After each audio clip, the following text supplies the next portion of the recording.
Assalamualaikum warahmatullahi wabarakatuh. Yang saya hormati Bapak Ali Nurofik STI MAG selaku dosen pengampu mata kuliah studi hadis. Perkenalkan, nama saya Bedila Royatin dengan NIM 23401013 Prodi Ekonomi Syariah kelas A. Akan menjelaskan tentang materi makalah 1 sampai 6. Langsung saja. Materi 1. Pengertian hadis.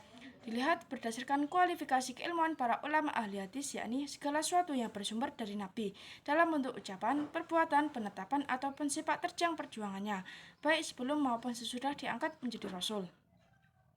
Ulumul hadis merupakan gabungan kata dari ulum dan al-hadis, mengandung pengertian ilmu-ilmu yang membahas atau berkaitan dengan hadis Nabi. Cabang-cabang ilmu hadis. 1. Ilmu rijal al-hadis, mempelajari para perawi hadis, baik dari kalangan sahabat, tabi'in maupun generasi sesudahnya. 2. Ilmu al-jah wa at-ta'dil, mempelajari keadaan perawi hadis dari segi sifat-sifat baik buruknya serta kekuatan hafalannya. 3. Ilmu ilal al-hadis, membahas sebab-sebab tersembunyinya cacat-cacat dalam hadis yang mungkin tidak terlihat secara jelas. Materi 2. Sejarah hadis pada masa kenabian. Nabi Muhammad berada di antara orang-orang buta huruf saat dia menjadi nabi di Mekah. Hanya 17 orang yang tahu mengenai budaya tulis-menulis saat itu. Sangat sedikit orang yang mahir baca tulis pada masa kepemimpinan Nabi. Sejarah hadis pada masa sahabat Nabi. 1. Umar bin Khattab.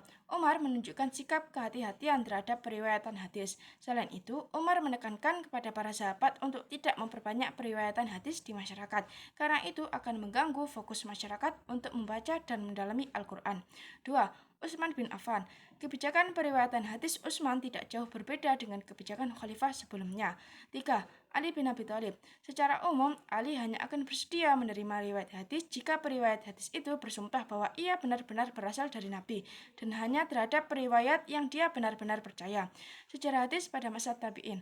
Para tabi'in sangat berhati-hati saat mencatat hadis, seperti para sahabat mereka, namun beban yang mereka hadapi tidak terlalu besar jika dibandingkan dengan yang dialami oleh para sahabat. Materi 3. Sejarah perkembangan pembukuan hadis.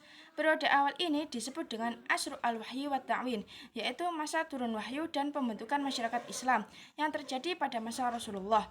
Metode pembukuan hadis. 1. Metode Masanid. Al-Masanid merupakan bentuk jamak dari sanad, artinya adalah buku yang berisi tentang kumpulan hadis para sahabat secara tersendiri, baik hadis tersebut dhaif, sahih, ataupun hasan. 2. Al-Ma'ajim adalah buku yang berisi kumpulan hadis yang berurutan sesuai dengan hijaiyah. 3. Al-Jawami adalah karya hadis yang penulisnya membahas tentang agama. 4. Pembahasan fikih. Karya para ahli hadis ini tidak mencakup keseluruhan pembahasan agama, terkhusus membahas tentang fikih. Materi 4. Pengertian hadis mutawatir. Hadis mutawatir adalah hadis yang diriwayatkan oleh sejumlah banyak orang yang menurut kebiasaan mereka terhindar dari melakukan dusta, mulai dari awal hingga akhir sanad. Syarat-syarat hadis mutawatir. 1. Hadis yang diriwayatkan oleh perawi harus didasarkan pada tanggapan kemampuan panca indera. 2. Diceritakan oleh banyak pendongeng. 3. Jumlah pendongeng sedemikian rupa sehingga menurut adat mereka tidak bisa berbohong. 4. Jumlah perawinya seimbang. Pembagian hadis mutawatir. 1. Mutawatir lafzi. Hadis mutawatir lafzi adalah hadis yang mutawatir lafaz dan maknanya. 2. Mutawatir maknawi. Hadis mutawatir maknawi mengacu pada hadis yang bunyi dan maknanya berbeda-beda, namun mempunyai makna yang sama. Mutawatir amali. Hadis mutawatir amal merupakan suatu yang mudah diketahui kaitannya dengan agama dan bersifat mutawatir di kalangan umat Islam, bahwa Nabi pernah mengajarinya atau menyuruhnya melakukan hal lain selain itu. Pengertian hadis ahad. Hadis ahad adalah hadis yang jumlah perawinya tidak melebihi jumlah perawi mutawatir hadis, baik yang perawi 1 orang, 2 orang, 3 orang, dan jumlah tersebut tidak berarti bahwa hadis tersebut adalah termasuk golongan hadis mutawatir. Pembagian hadis ahad. 1. Hadis masyhur adalah hadis yang diriwayatkan oleh 3 orang atau lebih namun belum mencapai derajat mutawatir. 2. Hadis aziz.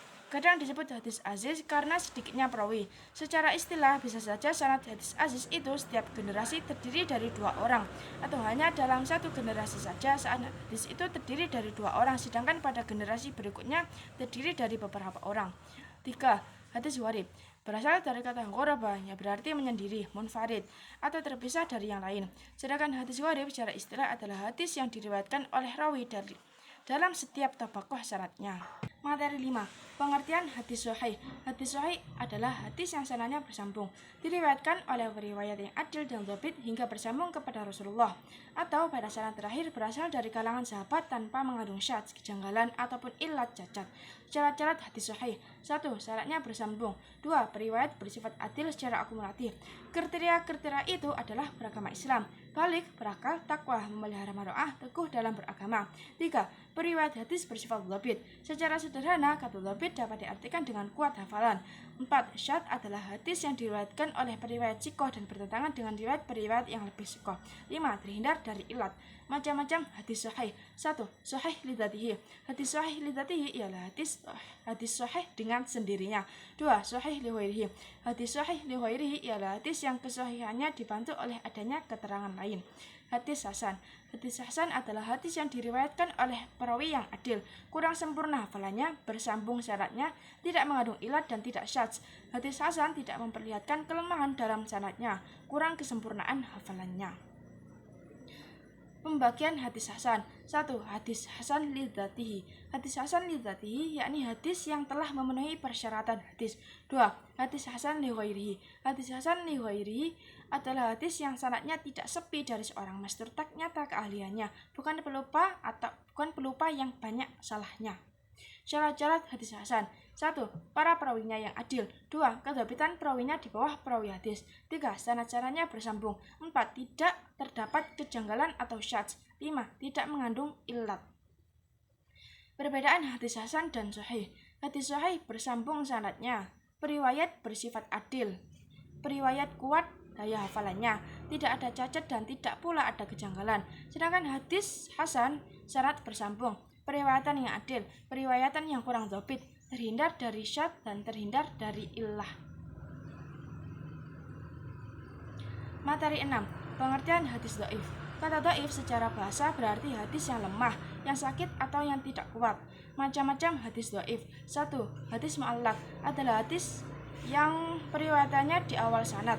Hadis mursal adalah hadis yang terputus sanadnya di akhir setelah tabi'in. 3. Hadis mu'adhaf adalah hadis yang terputus sanadnya 2 rawi atau lebih secara berurutan. 4. Hadis munqati adalah hadis yang sanadnya tidak bersambung dengan cara terputusnya sanad dimanapun posisinya. Sekian dari saya, apabila ada kurang lebihnya saya mohon maaf yang sebesar-besarnya. Akhir kata, wassalamualaikum warahmatullahi wabarakatuh.